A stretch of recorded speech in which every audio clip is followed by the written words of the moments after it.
Naitakda na ang oras at petsa, alas 10 ng umaga, Nobyembre 7. Pinahaharap si Janet Lim Napoles sa investigasyon ng Senado ukol sa 10 bilyong pisong pork barrel scam. Kinilala naman ng korte ang otoridad ng Senado na isagawa ang pagdinig.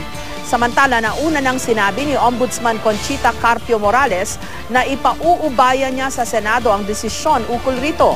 Kaya't maliban sa last-minute hitches, tila nakatakda na ang araw na aabangan ng taong bayan. The Day of Reckoning sa wikang Ingles.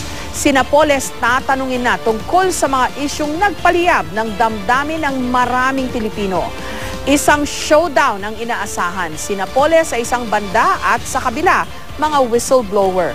Ngunit tutuon din malamang ang mata ng mga Pilipino sa mga senador kung kaya nilang magsagawa ng patas na investigasyon, gayong dawit sa kontrobersya ang mga miyembro ng kanilang hanay.